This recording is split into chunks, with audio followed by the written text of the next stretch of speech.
So in today's episode, I wanted to talk about the different types of business models that you can go into as a website designer.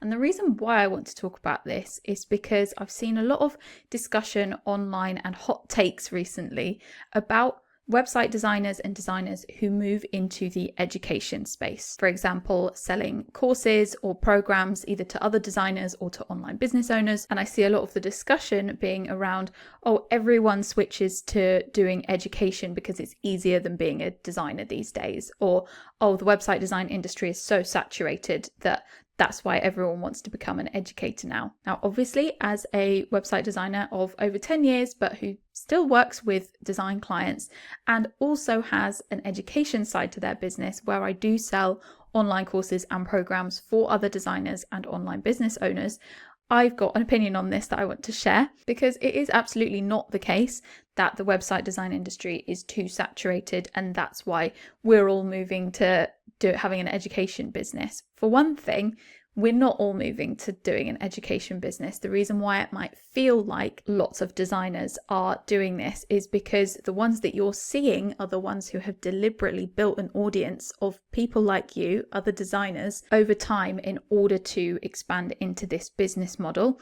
There are still hundreds, thousands of designers who are not moving into this education space, at least maybe not yet. But the whole other point of this is that having an education side to your business or moving into becoming an educator from being a designer is actually just one of the options of different business models that you can approach. So I wanted to talk about those different options in this podcast episode because I just feel like it needs a podcast episode to be able to explain some of the nuances and things to take into account. So let's think about when you first start out as a designer. You're freelance, you're working with clients, you're working project to project.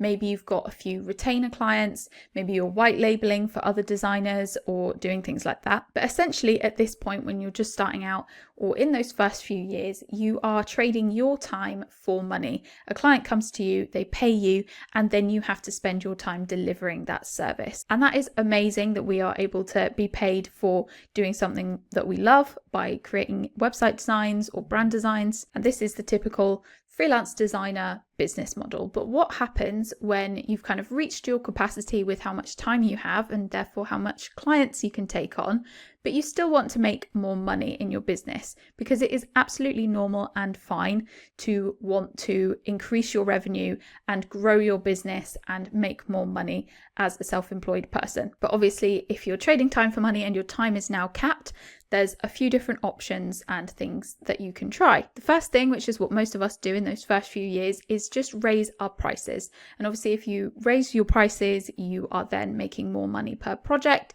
So you can either take on fewer clients and make the same amount of money, but you've got more time, or you can gradually keep raising your prices with the same amount of clients and the same amount of time taken up, but you're able to make more money from that time. And this is a great point to be at because you slowly start getting a bit of a better work-life balance because you're maybe working with fewer clients or not feeling so overwhelmed, and you're feeling better compensated for your work.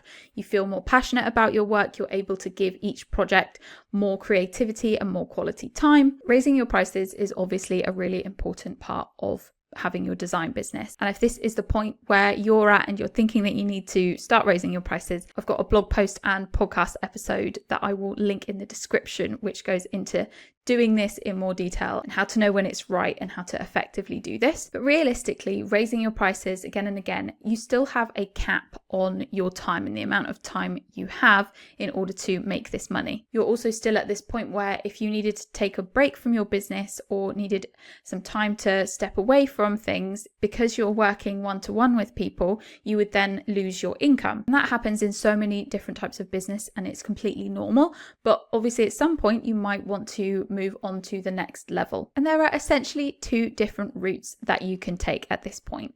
The first route is to start an agency. So you create a team or you start outsourcing work so that you can take on more clients and make more revenue without it taking you more one-to-one time because you've got other people doing this for you. Lots of designers do this. They collaborate, they start studios, and this is a whole business model in itself. You may personally end up doing a lot less design work and a bit more managing other people, which may or may not be your jam. But overall, the goal is you're able to make make more revenue without it necessarily taking up lots more of your time. You'd be able to have a business where you can step away and it would still run and make revenue without you. And there's no real cap to this. You could expand and expand, but there are, of course, more costs involved and more management of other people involved with this business model. But the other route that you can take is expanding into other income streams that are more residual, or if we have to use the word passive, although I don't really like the word passive because nothing really is truly passive, and there's a lot of hype online about passive income and how you just set something up and just let it make you money in your sleep, and that is absolutely not the case. Residual income is more of the term that I try to use for this, but that is, for example, having an education business or an education income stream where you go from spending time one-on-one with clients and you get paid for that time, to then a one-to-many business model where you're able to serve lots and lots of people for the same amount of time and effort. So for example, by creating a course or a program or a digital product. Another kind of residual income stream that could be included in this is affiliate income. So recommending products, tools, services to an audience and then getting a commission from anything that you recommend that people buy. And these are absolutely two of the income streams that I've added to my own business. And again, this is just because it means I'm not capped with the time that I have and the revenue that I am able to make. Moving into an education business means that I'm able to serve more people for the same amount of time and therefore make more money with less time. And because you can design this so that a lot of the income is residual, so that once you put the time in, it can continue after you've put that initial work in. It is much easier for you to do things like travel or take time off from your business without you needing to be there in order to generate revenue. The education route is a great option for introverts who do not want to manage a team of people, and that is absolutely me. However, this doesn't all mean that it's necessarily easy. When you have an education business, essentially it is like having two separate brands, and your time goes from working with clients one-to-one to now obviously creating the products up front, but then marketing the products and actually getting people to buy those courses, programs. And that takes a lot of marketing and it takes a lot of content creation, which if you enjoy that stuff, which I do, that is absolutely fine because that then becomes part of your business model. If you hate content creation and marketing, then it's probably not the business model for you, and maybe an agency route would be a better option if you're looking to do all those things we've discussed with your business. I've been running my education side of my business since 2019-ish now, and I absolutely love it. I fit it around my client work so that I do both, but it just gives me more flexibility so that I can step away from my business when I need to. For example, me literally going on maternity leave in a few months would be really difficult if I didn't have this business model put in place. So becoming an educator isn't a cop-out or an easy way out for designers who are struggling to get design work. It is actually just the next level that many designers choose to take because they've capped out their time and they want to make more revenue but have more time and be able to step away from their business if they need to. And that is completely valid. And some people change totally into having an education business and stop doing design work. And some people split their time to do both, like I do. As I say, it's not an easy way out. It is just a different business model. However, one thing that does make it so much easier, which I am thankful to myself for doing this from the get-go, is if you have built yourself a personal brand online or an online presence whilst you've been at that freelancing and that raising your prices stage. So even when I was freelancing and just working with clients one-to-one, I was always creating content, showing up online, building a personal brand for myself, because I knew that that was going to give me a lot of flexibility later on in my business, should I choose to move into a different business model. But also, of course, it does help with getting clients in your pipeline consistently as well. But that I think is a real key piece for if you are thinking, okay, I want to be able to future-proof my business and potentially go down one of those routes that I mentioned. Even if you're not ready to do that now, the best piece of advice that I can give you is to build an online presence, build a personal brand so that that becomes much easier later. Because the fact that I had built an audience already online meant that when I did come to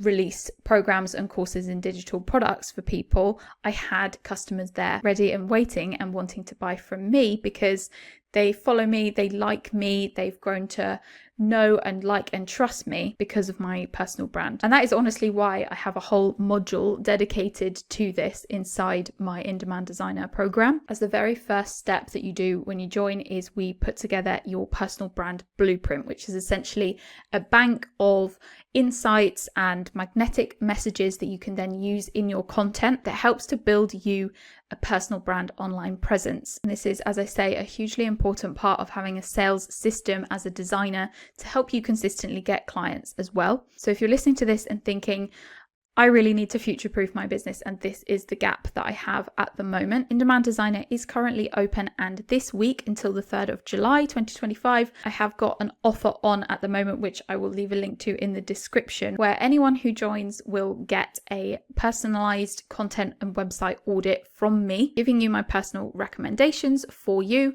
plus my bonus referrals on repeat client experience module as well. There's also currently an extended 6-month payment plan and a VIP pass option, which gives you my one-to-one support for 6 weeks. That support option is expiring next week because I am going off on maternity leave in a couple of months. So if you are thinking about joining the program, now is the week to do it so that you get all of those options. And as I say, I will leave a link in the description. But I hope this was helpful to clear up the talk around educators in the design industry and talk you through some of the business model options for your business into the future. But let me know if you have any questions. I'd love to chat to you over on Instagram. I'm at by.rosanna, and I'll speak to you again very soon.